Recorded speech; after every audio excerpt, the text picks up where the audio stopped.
Bonjour à toutes, bonjour à tous, bonjour Rohan. Bonjour Véronique, bonjour à toutes et tous. Dans cette vidéo, on va poursuivre notre présentation sur sur le troisième foyer, le foyer de la conscience, l'ouverture de cette nouvelle conscience, de cette Mhm. nouvelle manière d'être présent dans cette réalité et puis à tous les étages simultanément. On va commencer cette vidéo par approfondir sur le mantra Hamsa que Rohan nous avait présenté à la fin de la dernière vidéo. Je te laisse la parole, Rohan, pour cette présentation. Donc, Hamsa, donc on peut définir Hamsa par deux petites histoires très intéressantes. Il est dit dans les Upanishads qu'au moment où Dieu invite l'âme à l'incarnation terrestre, l'âme accueille cette proposition avec joie et bondit euh, dans ce petit être. Et dès la réception dans le corps physique, prend conscience de la petitesse de l'endroit où il a atterri. Donc, il est tout serré dans ce fœtus et évidemment très limité dans ses mouvements. Désespérément, il essaye de pivoter le corps dans lequel il habite et il se tourne vers les reins où là, il est confronté vraiment à une odeur saline très, très prenante. Et donc, écœuré et commençant à se sentir de plus en plus à l'étroit, il se tourne alors vers les intestins où là rejaillit une odeur vraiment putride. Euh, et là, encore une fois, il essaye de manœuvrer encore dans un sens opposé et de fil en aiguille, de plus en plus coincé par rapport à ces odeurs, il perd la notion de qui il est. Et il pleure ainsi dans le ventre. Il entend le divin lui répondre à l'oreille Hamsa, Hamsa. Et en entendant ces paroles-là, l'âme se souvient de qui elle est, pourquoi elle est venue et ce qu'elle vient faire. Paisiblement, cet être poursuit sa croissance jusqu'au moment de l'accouchement, qui est un acte quand même assez dur pour un bébé, puisqu'il y a les contractions de la maman qui l'étouffent. Dans la poussée pour sortir, le battement de cœur s'arrête. Donc confronté à cette traversée, cette péripétie, et au sortir de cela, face au froid, le son, la lumière, il se perd à nouveau et il crie Koam, Koam, qui veut dire qui suis-je, qui suis-je. Et il est dit que le divin se penche encore à son oreille, mais le bruit aidant autour de lui, l'âme n'entend plus qui elle est, et c'est ainsi qu'elle se confond à la chair. Donc Hamsa est le mantra du divin pour nous permettre de réveiller cette âme en nous. Ça, c'est la première petite histoire. Et la deuxième petite histoire que j'affectionne particulièrement, c'est l'histoire du disciple qui accompagne son maître en balade et marchant des heures, s'arrête devant un palais apparemment vide. Donc le disciple demande s'il peut se reposer dedans et le maître lui dit oui, tout à fait, mais veille si on te trouve dedans à bien dire que tu n'es personne. Et le disciple acquiesce, va dormir et le maître va dormir à son tour dans une autre pièce. Arrive à ce moment-là le maître des lieux avec ses gardes qui, voyant les portes ouvertes, se dirigent dans la première pièce où dort le disciple. Il le réveille brutalement en lui demandant qui il est, de donner son nom, et le disciple répond qu'il est le disciple de tel maître, mais il n'a pas le temps de finir sa phrase qu'il est rué de coups et jeté dehors. Arrive alors le maître des lieux dans la chambre où dort le maître spirituel et lui demande ainsi qui il est. Et le maître répond ça. Donc à nouveau, le maître des lieux, criant fortement, lui demande de dire qui il est. Et à la deuxième fois, le maître spirituel lui répond ça. À la troisième fois, et entendant toujours la réponse ça, le maître se radoucit totalement, se tourne vers les gardes et lui dit prenez-le délicatement, celui-ci est un sage, et apportez-le dehors. Et c'est ainsi que le maître spirituel est sain et sauf dehors, voyant arriver vers lui son disciple sanguignolant, lui demandant pourquoi lui a été sauvé et que lui-même se retrouve ensanglanté. Et le maître lui répond qu'il s'est confondu à une identité. Et en se confondant à une identité, au lieu de dire le ça, qui veut dire personne, mais qui également veut dire cela, en se confondant à une identité, il est rentré dans une confrontation. Et c'est à ça que nous ramène le mantra Hamsa, Hamsa qui veut dire je suis cela dans l'essence du divin, et pas une identification à n'importe quelle action, chose qui porte d'office à de la réactivité. Donc c'est un mantra extrêmement puissant puisqu'il nous apprend d'abord à n'être personne. Et être personne, ben, c'est pouvoir accepter de laisser venir autre chose, de laisser sentir autre chose en nous, de percevoir autrement, c'est-à-dire nous débarrasser petit à petit de tout le conditionnement qui fait que l'on croit que l'on est cette personne. Parce qu'en fin de compte, nous ne sommes que le résultat d'une éducation, le résultat d'une éducation familiale, scolaire, sociale, avec les croyances qui vont avec, et n'ayant plus de rites aujourd'hui qui nous permettent d'accéder à un âge dit adulte, donc de quitter l'état d'enfant à l'état d'adulte, nous n'avons pas l'occasion de mettre à l'épreuve tout ce dont nous sommes remplis à l'intérieur de nous, nous faisant croire que nous sommes cela.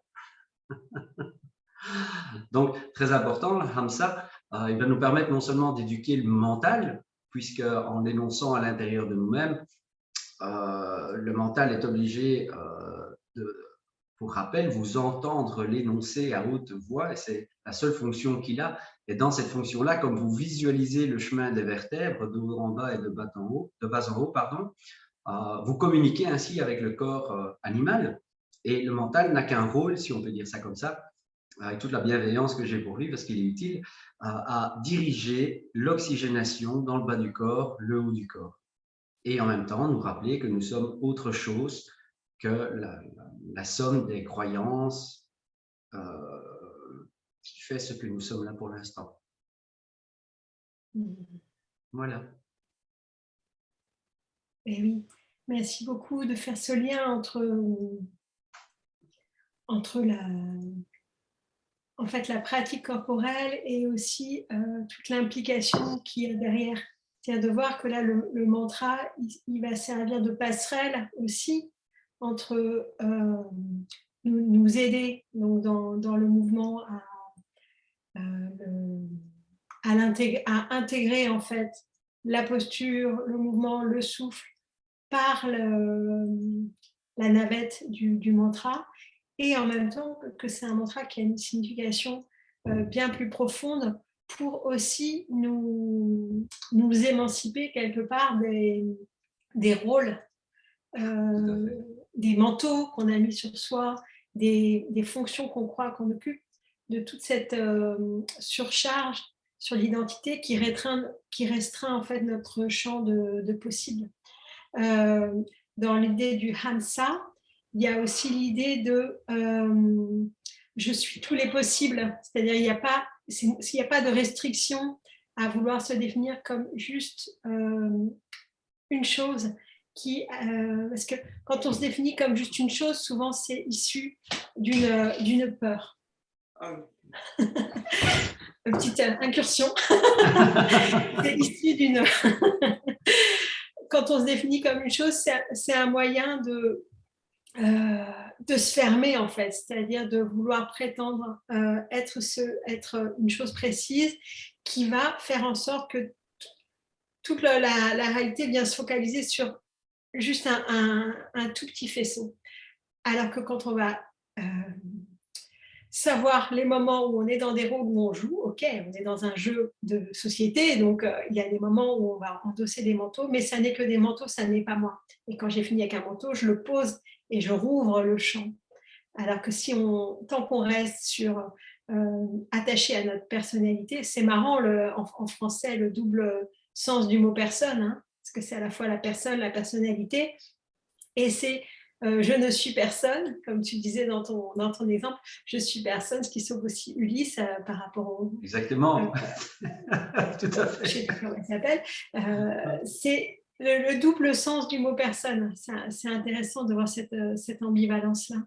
Et le fait de se détacher de la personnalité, de tout ce qu'on se raconte sur l'identité, va aussi amener la possibilité de la présence et de laisser quelque chose de plus transcendant venir habiter le corps, demeurer dans le corps, sans se prendre ni pour le corps, ni pour la personnalité, ni pour tout l'ensemble des croyances de ce que doit être une vie incarnée. Il y a quelque chose comme ça qui ouvre et qui, de nouveau, nous permet de basculer dans à la fois dans une compréhension du monde, dans une perspective plus grande et un détachement par rapport à tous les psychodrames, par rapport à toutes les histoires, par rapport à toutes les urgences.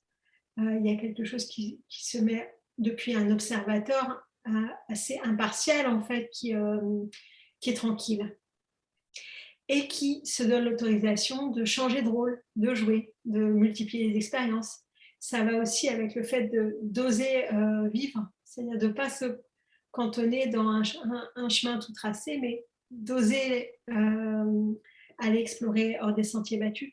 Là, on voit qu'on est arrivé au niveau de la société à quelque chose qui est quand même une grosse impasse, un gros mur que plus personne ne peut ignorer. Bon, moi, de mon point de vue, c'est des choses que je voyais quasiment depuis toujours, donc je ne suis pas surprise. Simplement, là, maintenant, ça s'est amplifié tellement fort qu'on arrive à un endroit d'absurde, en fait, comme si la bulle de mensonge grossit, grossit, grossit. Bon, on voit que ça arrive en tension, en crise. Et la crise, c'est le moment où ça se révèle. Et donc, on est face à ça. Et donc, face à cette crise-là qui se révèle, est-ce que les habits, les rôles sociaux que j'avais pris sont suffisants pour faire face à ce nouveau qui vient, ou est-ce qu'il faut que je les pose pour être pleinement disponible à ma métamorphose? Parce que l'œuvre rouge dont on parle, l'œuvre là, quand on arrive dans le troisième foyer, on est au niveau de l'œuvre rouge. Et l'œuvre rouge, c'est quoi? C'est une métamorphose. Une métamorphose, c'est passer d'une forme à l'autre, mais d'une forme connue à une forme inconnue. C'est-à-dire qu'on n'est pas le même avant et après la métamorphose. Donc, on va devoir poser les vêtements et on va les poser d'autant plus facilement qu'on ne croit pas que c'est nous, ces vêtements. Hein, c'est là où c'est important, ce mantra qui, lui, est ouvert à l'immensité en fait, du tout et qui va nous autoriser à aller au-delà de ce qu'on croyait être. Ça, c'est important. La métamorphose, c'est le phénix aussi. C'est cet endroit où cette capacité qu'on a de se régénérer, de se renouveler à tous les niveaux, c'est-à-dire de comprendre qu'on est arrivé au bout d'un cycle et qu'au bout d'un cycle, la vie pousse, mais elle ne veut pas refaire la même chose, elle veut changer. Et ça se passe au niveau de la société. Alors bon, malheureusement, il y a des dirigeants, des grands sorciers, etc., qui, eux, veulent, sachant cela, veulent précipiter le monde, mais vers leurs intérêts, hein, donc ils sont en train de mettre la grosse pression. Et en face, il y a toute la vie, toutes les âmes qui, elles, ça pousse en dedans pour ouvrir les potentiels, faire des métamorphoses d'un humain dans l'évolution qui va passer des caps. Et donc, on est tous en fait en pré-métamorphose ou en métamorphose. D'où l'intérêt de se préparer à la fois physiquement, énergétiquement, mais aussi au niveau donc, de la vision qu'on a de nous-mêmes. Et là, ce mantra, il nous aide à ça. Il nous aide à je me relie au divin. En fait, ça va passer par l'intérieur. Ce n'est pas l'extérieur qui va me déclencher. C'est moi-même, par mon implication, par mon ouverture. Et il nous permet vraiment de se mettre dans ce mouvement-là. Ça t'inspire, Rohan, pour rebondir? Ça m'inspire totalement. J'ai juste peut-être encore une petite chose à dire. Ici, on le prononce de temps en temps à haute voix, simplement pour que vous puissiez de plus en plus facilement entendre le son de votre propre voix, mais de manière intérieure. Donc, on ne le pratique pas à haute voix. Après, le travail se fait en silence extérieur. tel un embryon va devenir un bébé et va passer 9 mois enfermé dans son cocon, tel le papillon, tel le tétard, chaque, chaque vie qui se transforme a besoin de s'enfermer. Et c'est cette méditation-là qui va nous permettre cela, puisque à l'intérieur, vous allez activer tout le système nerveux, vous activez de manière naturelle, et j'insiste là-dessus, sur l'activation de Indra Pinkala et la Sushumna, en même temps, pas par le jeu de, on va dire, de pression opposée dans le Hamsa, vous acheminez dans le liquide acéphalique comme un des matériaux hormonaux glandulaires qui vont permettre, comme nous en avions parlé la dernière fois, à la création de réticuline, de collagène, d'élastine. Donc ça parle quand même de cellules, ça parle quand même d'un renouveau cellulaire. On sait déjà que chaque année, plusieurs parties de notre corps se renouvellent totalement au niveau cellulaire. Là, on va pouvoir ramener une information en plus dans ces cellules. Puis il y a toute la partie piézoélectrique également qui va se mettre en route. Donc la conscience, elle va augmenter. Et donc, ce n'est pas un travail compliqué. Si c'est juste de se bercer simplement au son de sa propre voix, avec le chemin de la colonne vertébrale, de bas en haut, qui est quand même un arc de cercle, de bas en haut. Ce qui peut réellement, de manière concrète, vous faire passer à travers des trames de vie qui pourraient être particulièrement difficiles pour plusieurs personnes, soit au niveau physique, soit au niveau mental, soit au niveau relationnel, ou dans tout ce qu'on vit aujourd'hui. Simplement ce retour à soi. Et la perception qui va s'en dégager va apporter une confiance, une solidité, une force qu'aujourd'hui nous avons difficile à ressentir parce que nous sommes trop dans ce qu'on voit, ce qu'on entend. Donc on vit vraiment, on n'est plus équilibré en ce qui se passe à l'intérieur et à l'extérieur. Et à partir du moment où on peut comme ça cultiver ce champ interne, là de plus en plus, il va y avoir cette sensation de stabilité, cette sensation de force, cette sensation de présence, de sécurité en vous-même. Et ça, c'est voilà, ça n'a pas de prix, ça, c'est génial. Et oui, j'adore quand tu dis dans le chant interne, on entend les deux choses, à la fois le chant, le son, donc le son du mantra, le chant, et le chant, l'espace qui s'ouvre. Il y a vraiment les deux aspects qui sont ensemble. Et ce que je trouve aussi qui a de la valeur dans la proposition qu'on vous fait au-delà de ces vidéos, c'est que ça peut s'adapter véritablement pour chacun. C'est-à-dire que nous, on vous offre les infos, on est dans l'interaction de ce qu'on vit.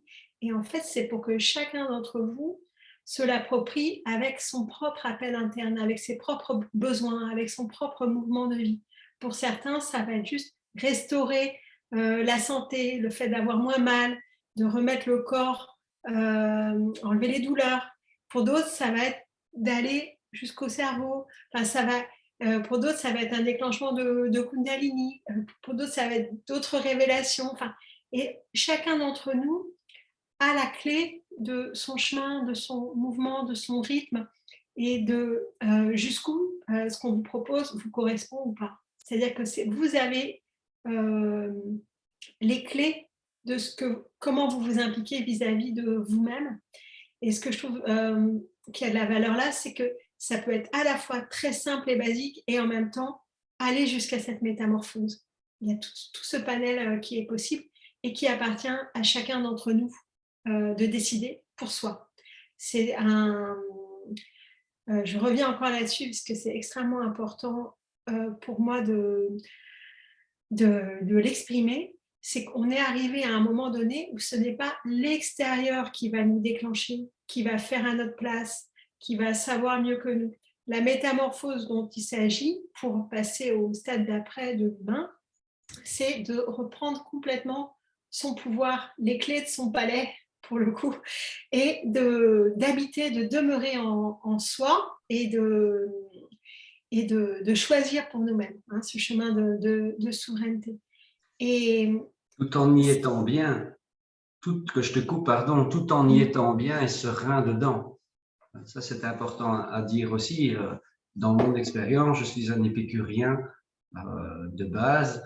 Je ne vis pas toute la journée avec un orteil planté dans le sol et l'autre orteil dans mon oreille. C'est-à-dire que j'explore ce que la vie me propose. Et ce mantra, dans mon expérience personnelle, me permet d'avoir des perceptions, des visions différentes, des compréhensions différentes, et ça me suffit largement. J'ai pas besoin de plus. Je veux pas être un gourou, je veux pas être ressemblé à personne d'autre. Je suis moi et je suis bien dans cet état-là. Et c'est avec cette envie-là que je voulais partager tout ceci avec Véronique. Voilà. À vous d'y aller. Ça me renvoie aussi ce que tu dis, et puis le Hamsa, donc le je suis cela, sur l'importance de la reconnaissance, qui est quelque chose dont je parle souvent, et il y a pas mal de personnes qui me consultent par rapport à ça, ou avec lesquelles je leur propose des pistes. J'ai fait un article dessus d'ailleurs, c'est la reconnaissance scalaire, hein, depuis vraiment comprendre que ce n'est pas l'extérieur qui va pouvoir nous reconnaître. La reconnaissance, elle vient depuis la reconnaissance de qui je suis véritablement, donc de ce hamsa, et le fait de se valider, de se trouver légitime à exister, pas dans un faire, ni dans un avoir, ni dans un paraître, mais tout simplement par le fait d'être là avec une signature vibratoire unique et d'être venu apporter chacun l'expression de cette signature vibratoire sur Terre. Et cette reconnaissance, elle ne vient que à l'intérieur. Et c'est simplement et uniquement quand on commence à se reconnaître soi-même que les autres vont pouvoir nous reconnaître. Encore une fois, il s'agit de mettre les choses dans le bon sens. Hein. Et Hamsa, ce mantra, il parle de ça. Il parle de je suis cela. Et donc, cela, c'est cette signature vibratoire et qui, en fait, est unique et à la fois, elle est issue du tout. C'est-à-dire qu'elle est unique dans son information, mais elle a le droit à toutes les formes pour s'exprimer. Voilà, je voulais ajouter cet aspect-là pour comprendre que il s'agit beaucoup de posture et de positionnement. À la fois de là, une posture corporelle qui est proposée par Rohan dans cette manière de mettre le corps dans le bon mouvement, dans la bonne posture pour que ça circule partout et que ça puisse se rétablir, que les cycles et les fluides puissent se rétablir. Et moi, je vous parle souvent beaucoup de positionnement, c'est-à-dire l'attitude avec laquelle on se présente dans la vie, avec laquelle on observe ce qui se passe, les relations, ça change tout à la qualité de la vie et à la qualité de notre expérience, ce positionnement. Et ça, ça nous fait grandir aussi et maturer, de savoir qu'on a le choix de notre posture, on a le choix de notre positionnement, mais que peut-être il va falloir du travail, émettre de la conscience et de la constance pour redresser, rectifier ce qui avait par habitude ou par laisser aller ou par inconscience qui s'était tordu, quoi, hein. Et donc on va redresser, on va remettre droit à la fois dans le corps et puis dans la conscience. Et tout ça, en fait, ça va permettre qu'on ait une structure qui soit viable pour pouvoir accueillir le divin en nous et accueillir la nouvelle version de nous-mêmes. Si on ouvrait d'un coup les astrocytes alors qu'on n'est pas droit, en fait, on serait perdu.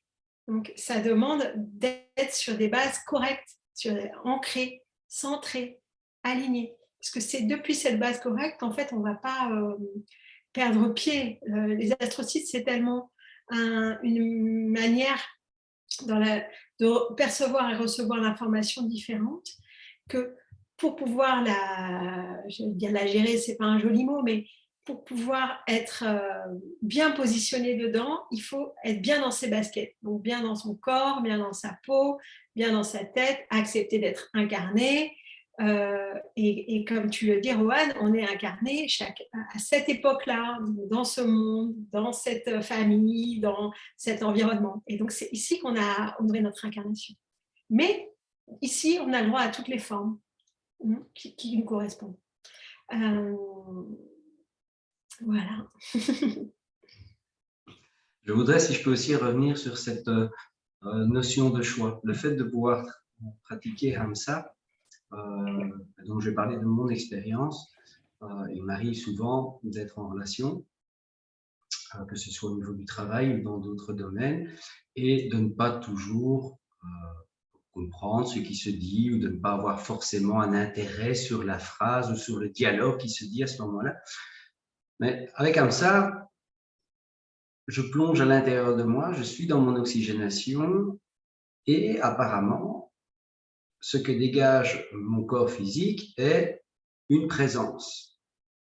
Et donc, de plus en plus, j'ai mis ça en place en écoutant les autres personnes parler autour de moi, c'est de plonger dans la répétition de ce mantra qui assure une oxygénation du haut et du bas de mon corps, mais qui me donne en même temps la compétence de n'avoir aucune réflexion pendant la dite conversation ou le moment où je vis. Et donc, c'est vraiment extraordinaire parce que je vais saisir les mots-clés tout en étant là. Et puis, à un moment donné, si quelque chose me heurte, dans ma sensibilité, dans une croyance, dans n'importe quoi, ben, je vais pouvoir, étant assis dans mon souffle, au rythme de mon souffle, je vais pouvoir interagir à ce moment-là, donc exprimer un désaccord, exprimer une non-envie, exprimer un oui, exprimer quoi que ce soit, mais, et c'est ça qui est vraiment génial, plus de pensées négatives après avoir exprimé quelque chose. Ne pas me sentir gêné, ne pas me sentir coupable, ne pas me sentir honteux, ne pas me sentir... parce que nous avons le droit d'être et de dire ce que nous voulons tant que le but n'est pas d'aller blesser l'autre ou les autres face à nous, mais simplement d'exprimer un ressenti, associer une émotion, et c'est comme ça qu'on grandit en fin de compte. Et cela devient alors un échange. Parce qu'il n'y a pas de réactivité et parce qu'on ne réfléchit pas, donc on est vraiment dans l'écoute de ce qui est dit, et ça fait directement sens sur nos sens. Et donc là, on peut interagir sans vouloir avoir raison, forcément, puisque chacun vit ce pourquoi il est venu. Donc en fait, tout le monde a raison et tout le monde a tort. C'est la boucle de la vie. Et à partir de là, si on peut se situer soi-même, pour soi, avec soi, en soi, voilà. Alors pour moi, ça c'est la définition de commencer à vivre. Et puis à sortir du miroir, c'est-à-dire quand Oui. tu parles de réflexion, il y a deux aspects, hein. Il y a l'aspect de réfléchir, c'est-à-dire de mettre en route toute cette turbine mentale qui va commencer à essayer d'anticiper, ah mais si je dis ça, et puis aussi de pourquoi je le dis, enfin, tout ça c'est la réflexion. Mais la réflexion, c'est aussi de prendre l'autre comme un miroir pour soi. Et c'est-à-dire ne pas accepter que l'autre soit différent, soit dans son propre mouvement, son propre sens, et s'en servir comme un objet. Exactement. Et il y a un palier qu'on passe où on sort du miroir, en fait. On peut être en résonance avec quelqu'un, mais si on est depuis le scalaire, ça va s'enrichir mutuellement. Ça ne va pas être nécessaire de se confronter, ça ne va pas être nécessaire qu'il y en ait un qui ait raison pour justifier son existence, il faut que l'autre ait tort. Donc tout ça, c'est quand on est encore dans le binaire. Bien sûr. Binaire, et donc dans la guerre, dans le rapport de force, de confrontation. Et en fait, quand on élargit ça et qu'on est dans la compréhension qu'on a chacun notre propre mouvement, notre propre vie, nos propres épreuves traversées, quelque chose comme ça qui tolère en fait l'autre et qui le laisse tranquille en fait, qui part avoir envie d'avoir prise sur l'autre et d'avoir de lui imposer nos croyances. Ça, on le voit beaucoup dans les familles, hein, que ce soit dans les couples ou alors les parents sur les enfants ou alors la pression sociale, l'enseignement dans les écoles. On était dans ce monde-là sur une pyramide avec il faut convaincre l'autre et puis que l'autre obéisse à notre vision du monde. C'est aussi ce que font les sorciers, hein, dans l'astral, ils vont aller projeter les forces et projeter les égrégores et pour que les personnes aillent nourrir leurs pensées. Donc on est vraiment dans l'ancien. Et là, le fait d'être dans Hamsa et puis d'être dans vibrer sa propre signature vibratoire, on est dans le respect que l'autre est en train de faire la même chose, avec ses qualités, avec ses défauts, avec ses potentiels qu'on peut voir qu'il honorera ou pas, ça le regarde. Exactement. Ça nous sort aussi du sauveur. On n'est pas là pour sauver l'autre, en fait. Chacun est en train d'exprimer comme il peut sa part divine et il va y arriver ou pas cette fois-là, ça regarde chacun. Et cet endroit-là où à la fois on va s'impliquer complètement dans sa vie, on va pouvoir s'impliquer complètement dans ses relations, mais pas vouloir vivre la vie de l'autre à sa place, ni vouloir lui dire comment il doit faire. Il y a quelque chose qui est complètement différent. Et tout cet endroit-là, c'est en sortant du binaire. C'est-à-dire que tant qu'on est dans le binaire, on pense toujours être nous dans le positif et que l'autre c'est le négatif et qu'on va devoir le ramener. Et en fait, on est dans une tension permanente, ce qui fait qu'on passe à côté de la possibilité de s'enrichir mutuellement. Hein, c'est exactement ça. J'ai inventé les mots de bouche. C'est tout à fait ça. Une petite chose aussi. Oui, pardon. Mais juste une petite chose aussi. Encore une fois, ne cherchez rien. Soyez juste dans entendre le son de votre voix, être dans la visualisation de cette colonne avec ce jeu de sensations de pression. Donc, on est sur 3 dynamiques simultanées. Cette dynamique, c'est ce qu'on appelle la présence. Et à partir de votre présence vient l'intérêt de ce qui se passe devant vous, puisque la perception est totalement perçue autrement. C'est pas la même chose, c'est pas du tout la même chose. Et donc, dans des anciens schémas comportementaux où on pouvait rentrer en guerre, nous sommes à l'approche de Noël, cette fameuse fête de Noël que tout le monde adore apparemment, mais moi j'entends toujours de mon côté que tout le monde les déteste parce qu'il y a souvent des conflits. Et à ce moment-là, la perspective, elle peut changer totalement. On peut être dans l'écoute et de l'écoute peut venir alors des questions. Ah oui, mais pourquoi? Tiens, comment ça se fait? Qu'est-ce qui fait que tu penses comme ça, que tu réagis comme ça? Et là, on rentre dans un débat. Et du coup, c'est intéressant parce qu'on apprend de l'autre et sur l'autre et de soi. Enfin, c'est vraiment un très très chouette jeu. Et c'est une manière d'éduquer le mental. Dites-vous bien que le mental est très très jeune dans l'évolution humaine. Et malheureusement, dans nos cultures à nous, il n'y a pas vraiment d'éducation au mental. Et même dans les cultures indo-asiatiques aujourd'hui, tout le monde, enfin la plupart des jeunes sont perchés aujourd'hui sur un ordinateur, sur des écrans, donc ça se perd également. L'éducation du mental, rappelez-vous, c'est vraiment l'idée du chien, le colis, le rassembleur. Si on lui donne pas une tâche à effectuer, il va tout détruire à l'intérieur. Mais c'est ce qui se passe ici, quand nous ne sommes pas à l'écoute de nos sens. Donc, en lui donnant ce travail de rassembleur à ce mental, il va pouvoir amener l'oxygène de haut en bas, il va pouvoir faire sentir ce que vous dit la biologie corporelle. Donc ça, c'est très intéressant aussi, parce que nombre de fois, vous devez l'avoir vécu également, dans certaines situations qui nous déplaisent, on se souvient qu'en fait, on avait entendu une petite voix intérieure qui nous avait dit oui, mais non, oui, mais on n'a pas écouté. On n'a pas écouté parce que ce mental n'arrêtait pas et qu'on était toujours dans la réactivité. Et donc, à un moment donné, il n'y a plus de place à cette voix intérieure. Eh bien là, en éduquant le mental, cette voix intérieure va prendre de plus en plus sa place. Hamsa. Et cela prendra sa place. Votre place de ce pourquoi vous êtes venu. Ouais, c'est tout ce qui est sortir de l'agitation, en fait, de toute la dispersion et l'agitation, comme tu dis, rassemblée, qui va favoriser l'écoute de l'intuition. Oui. Et l'intuition, c'est notre guidance interne, c'est l'être qui est là avec la vibration d'origine et qui veut pouvoir commencer à véritablement demeurer dans l'interface et vivre ce qu'il a vu vivre, qui donne les infos. Et après, ça ouvre effectivement, quand on stabilise le mental, qu'on sort de la dispersion et de l'agitation, on peut entendre l'intuition et après l'honorer et ça débouche sur l'action juste. C'est-à-dire d'aller choisir les actes, pas encore une fois depuis la réflexion et la croyance qu'il faut faire comme ça parce qu'on m'a appris que, parce que les autres font comme ça, parce que je crois, parce que j'ai anticipé. Non, action juste. L'action juste, quand elle est directement reliée à l'intuition, c'est pas des choses, c'est pas des actes où il y a eu un mode d'emploi avant. C'est dans l'instant. C'est vraiment dans le Tao, c'est en suivant le flux. Il y a des moments ça avance, il y a des moments ça s'arrête, ça recule, ça va dans un sens, ça va dans l'autre. Mais nous, on n'a pas à l'anticiper depuis un mental qui croit que ça se passe comme ça. C'est en lâchant prise de croire qu'on connaît le mode d'emploi et en écoutant au fur et à mesure la boussole intérieure et les infos descendre. En fait, on se lance dans l'impro et c'est juste parce que c'est dans le flux de la vie. Et ça, on ne nous apprend pas effectivement ça du tout. Alors qu'en vivant ainsi, la qualité de la vie et la qualité relationnelle, c'est beaucoup plus juste parce qu'on ne l'a pas mis dans le contrôle, dans cette envie de contrôler les autres, de contrôler le monde. Non, on laisse ouvert et on ose être dans le flux, quoi. Ouais, c'est complètement différent. Hein. Tout à fait.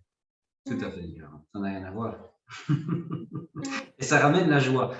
Ça, c'est ce qu'il y a d'étonnant.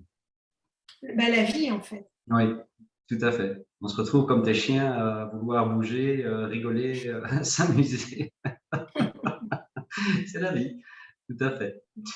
Donc voilà, Hamsa peut être pris comme un bâton de secours, comme un moyen mémotechnique. Et évidemment, un beau jour, vous vous réveillerez et il ne sera peut-être plus là, il n'y en aura peut-être plus besoin, puisque les trois phases se seront fondues en une seule chose. Donc, prenez le temps de cette introspection, prenez le temps de ressentir et n'hésitez pas dans les situations journalières que vous vivez à le mettre en place pendant qu'on vous parle. Vous êtes tout autant là et je dirais même 1000 fois plus présent que si vous étiez en train de cogiter déjà la phrase suivante que vous diriez ou que vous feriez ou au repas du soir ou à vos enfants. Donc, ça ramène vraiment à l'état de présence. Et merci de repréciser aussi qu'une forme, c'est utile temporairement et on ne donne pas son pouvoir à la forme. C'est-à-dire que oui, le mantra Hamsa, là, il va pouvoir aider dans tout ce moment de rassembler, d'ouvrir l'identité, de pouvoir apaiser le mental et puis d'aider le souffle et l'acide à faire circuler. Mais ce n'est pas lui de maître, c'est une aide à un moment donné, c'est un outil. Et quand c'est intégré, il n'y en a plus besoin. C'est de ne pas s'accrocher aux choses et aux formes. Ça, c'est hyper important pour pouvoir vivre les métamorphoses. En fait, tout l'ancien va se dissoudre. Hein. Donc, il faut lâcher les formes et les laisser s'adapter au fur et à mesure, faire confiance. La foi, c'est hyper important dans cette période. Avoir foi que la vie veut vivre à travers nous et que ça va bien se passer pour peu qu'on s'aligne correctement et qu'on trouve le bon positionnement, la bonne posture. Bien, je pense que nous avons fait le tour de la question de Hamsa. Super, merci beaucoup. On va laisser le temps à la pratique. Oui. Merci beaucoup, Véronique. Merci beaucoup à vous toutes et tous aussi. Hein. À bientôt. À bientôt.